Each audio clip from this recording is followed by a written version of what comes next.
मैं उसी से डॉक्टर अनिल जी, आज यहाँ पर जतमाई के प्रांगण पे और शारदीय नवरात्रि का प्रथम दिन है, प्रतिपदा है माँ शैलपुत्री का। हम्म। आज कहा जाए कि प्रथम दिन में उपासना की जाती है।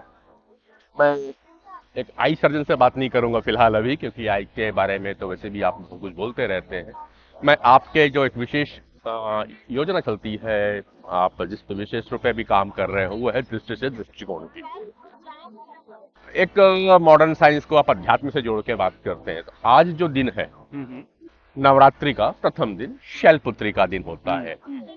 शैलपुत्री के आध्यात्मिक और साइंटिफिक महत्व के रूप में हम आपसे बात करना चाहते देखिए, कहीं ना कहीं इंडिया के अंदर हैं। जितने भी हमारी स्पिरिचुअल चीजें थी, जितने भी धार्मिक अनुष्ठान थे, जितने भी रिचुअल्स थे, हम्म। इनके पीछे कोई ना कोई साइंटिफिक रीजन होता था, एनर्जी को टैप करने का, एनर्जी को इन्हांस करने का, एनर्जी को बैलेंस करने का। हम्म। तो नवरात्र इस प्रकार से मनाया जाता था कि 9 दिनों में व्यक्ति एक अलग स्थिति में पहुंच जाए, एक अलग एनर्जी माइंड की स्टेट में और एनर्जी की स्टेट में पहुंच जाए।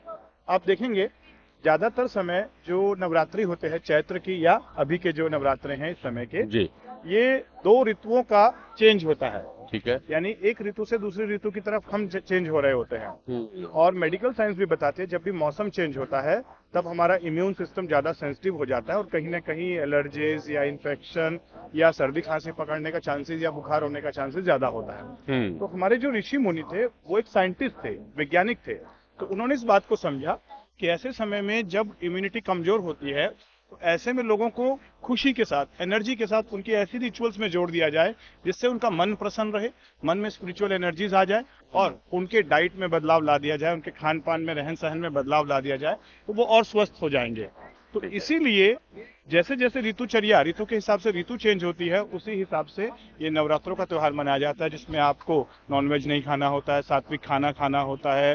कुछ रिचुअल्स बनाए गए हैं जिसमें आपको 9 दिनों तक वो करना है। हम्म। और ये जो 9 रिचुअल्स भी हैं ये भी बहुत अच्छे हैं, क्योंकि एक एक देवी है, वो हम्म। एक ही देवी शक्ति एक एक चक्र के साथ जुड़ी हुई चलिए, मैं चक्र पे आऊंगा, पर अभी आपने जो रिचुअल की बात कहे और आप बोले कि जैसे जैसे मौसम बदलता है, है। तो वैसे वैसे हमारे यहाँ पे बीमारियां भी आने लगती हैं। हम्म। मौसम बदला है तो आंख किसे छूती रहेगी, क्योंकि सबसे पहला अफेक्ट तो आंख से होता है। हम्म। तो ये जो मौसम बदला है हम्म। और जो मौसम आएगा, हम्म। इन दोनों के जो हाइब्रिड का समय, जो संकट का समय है, हम्म। इस पे अपने को आंखों के ऊपर भी कुछ विशेष सावधानी बरतनी होगी क्या?